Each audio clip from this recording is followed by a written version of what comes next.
When setting out on my 4th journey of leaping across rooftops while slicing zombies in twain via the Dying Light series, I'd wondered if I'd feel any less joy from this violent survival horror parkour this time.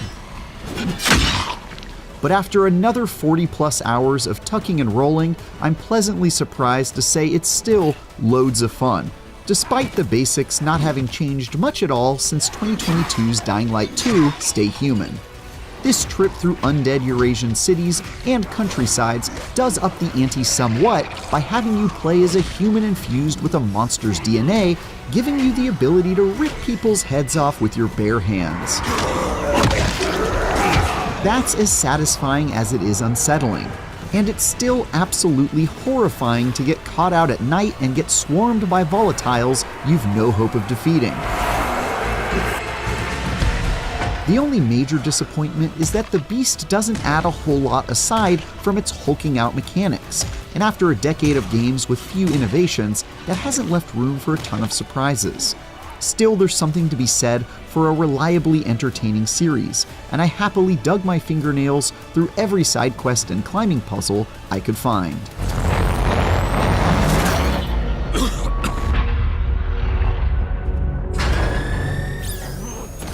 This sequel continues the story of the first game's protagonist, Kyle Crane, who, through a series of quite gruesome events, has been transformed into a half-man, half-beast monstrosity, capable of leaping 50 feet in the air and screaming so loud it makes the undead take psychic damage.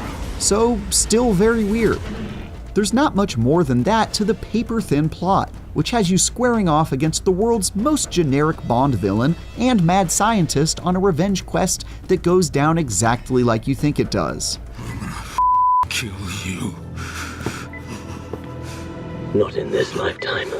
But it's at least a good enough excuse to hunt down bosses and engage with the side quests that are usually better written and sometimes downright silly. Is that why they call you the sheriff? That and the fact that I kick butt. Plus, even though the story is about as minimum effort as it gets, the characters you meet and befriend along the way are at least memorable enough that I didn't feel like skipping the lengthy conversations where you get to know them. Oh, shit. Sorry, Sheriff. I let you down.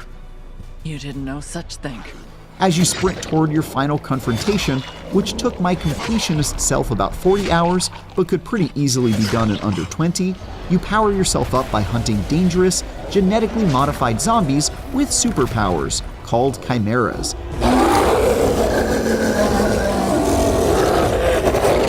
Here we go. And injecting yourself with their blood.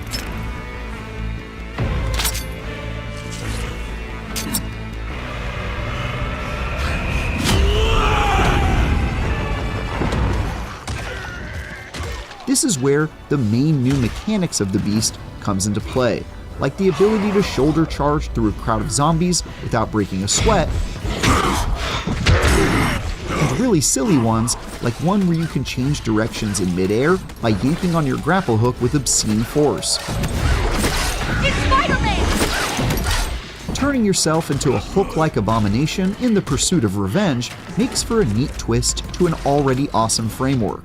And being able to throw down your machete and punch 20 zombies to death in the span of 10 seconds is quite satisfying. That said, even this is a fairly small tweak to the established Dying Light blueprint, as you only get to go full werewolf every so often after you've charged up your rage meter from taking and dealing damage. For the rest of the time, you're still swinging lead pipes and running away from volatiles per usual. So if you've played a Dying Light game before, the vast majority of your playtime will feel quite familiar. That's by no means a bad thing, since it's a reminder of some good times, but it does seem like a bit of a run-jump-slide down memory lane.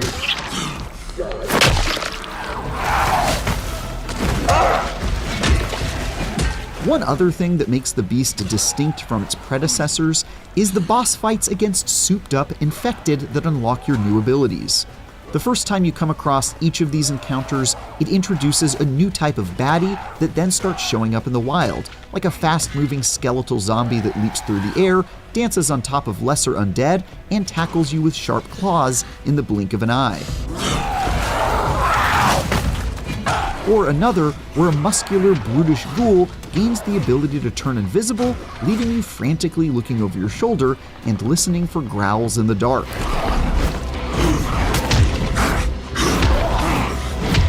They're cool the first time, but by the end of the campaign, it feels a bit like they ran out of steam because they start rolling out variations of the same bosses you fought prior, like a muscular, brutish zombie who's only differentiated by his gas mask and weakness to poison. Still, they're always at least entertaining highlights along the way. I mean, who doesn't love a boss fight?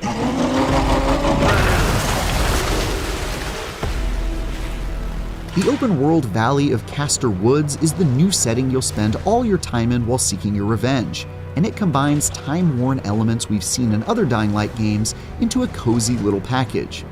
It's got spacious rural areas reminiscent of the original's The Following expansion, as well as a city area with plenty of stone structures to scramble up.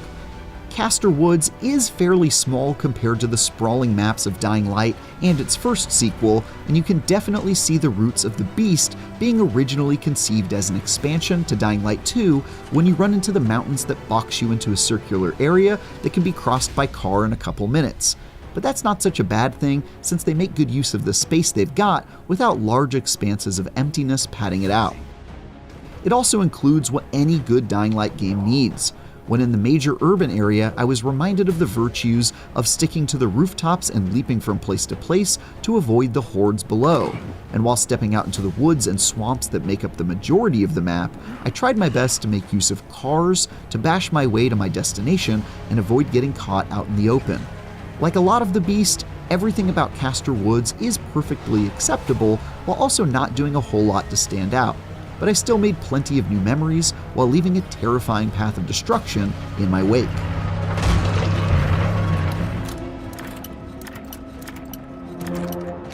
Finally, I do have to hand it to Techland for making the Beast the most technically sound Dying Light game yet. I was able to get through without major or consistent bugs along the way.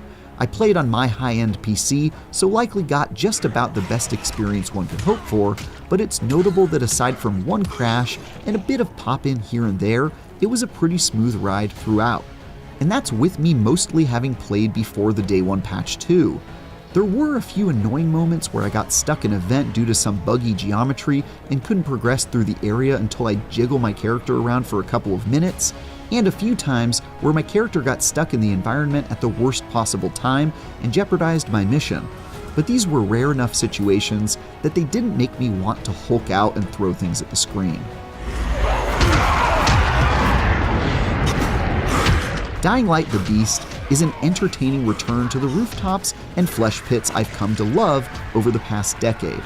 The gimmick of amping yourself up into a scary monster to fight other monsters sticks the landing and mostly makes up for a generic story and a map that has few surprises in store. However, aside from your new rampaging abilities and some freaky new boss fights, the Beast does stick pretty close to what worked in the last two games, so it may feel a bit rote to those who have played those recently. Its signature blend of parkour and melee-focused combat remains largely the same, but there's certainly nothing wrong with having more Dying Light.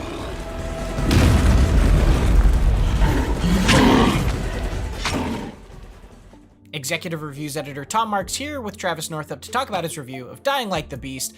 Travis reviewed Dying Light 2 Stay Human. You gave that a 7 a few years ago. You also have reviewed other in the same realm-ish games like Dead Island 2, more recently Borderlands 4, obviously a different type of game, but you know, in that realm of shooty stuff, a big shooty boy in general. But let's talk about this series first, and Travis, tell me about like why you wanted to review Dying Light the Beast after reviewing Dying Light 2, you know, what's your history with the series, that sort of stuff. Yeah, I remember the original Dying Light must have come out over a decade ago. That was like my sleeper hit game that year. Like I was not expecting to fall in love with it as much as I did, but turns out the combination of first person action and doing parkour across buildings and zombies and all that was just like exactly what the doctor ordered. And so I've just been a big fan of the series ever since. I played a bunch of Dying Light 2, and I feel like I must have spent over 100 hours in that game easily. And then it's one of those games that kind of just disappears from your life as soon as you're done with it. And so opportunity to review Dying Light the Beast, I was like, yep, more of that, please. So yeah, I was very happy to jump on this opportunity. And it's just a cool idea, man. Doing parkour in zombie world, that's my jam. So that's the big differentiator for you in the series, is sort of the movement aspect of it alongside everything else. Yeah, it sort of has like a weird the floor is lava dynamic to it, where Yeah. like you can't really, I mean, you can run on the ground, but you're going to be in combat constantly. And so it's sort of about, and what's funny is when I started playing this game, The Beast, I forgot all of that. Every time I stop playing this game, I forget that you're not supposed to run on the ground. So I was running on the ground and just getting bit by zombies constantly. And I was like, that's right. I have to stay on buildings. I have to like keep moving constantly. And you described it as a shooter, which is funny because I almost never shoot in these games. I just grab like a pipe and I'll stealth, or I'll knock things around with a big flaming hammer or whatever. It can get quite goofy later on, especially this one, since you are a beast, as the game implies. So it's a weird game. What is your favorite in the series now that you've played this one, do you think? Which stands highest for you? Probably just the original. I think that one's really hard to beat because it introduced so much. I really like some of the ideas in 2. My recollection of that one, having not looked at my review since I wrote it, was that I really liked it and it was super buggy, which I would say is pretty true of kind of the whole series, to be honest, including the Beast. There's some bugs in this one.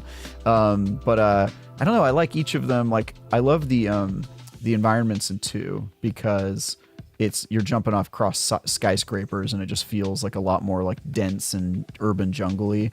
I like the first one because it introduced a ton, and I like this one because you get cool beast powers. You get to run around and be a monster. Who doesn't want to do that? Okay, let's talk about one of my least favorite words in video games, which is expandalone. This is the basically marketing word that got created to explain like an expansion sort of thing that ended up being sold or being a standalone game.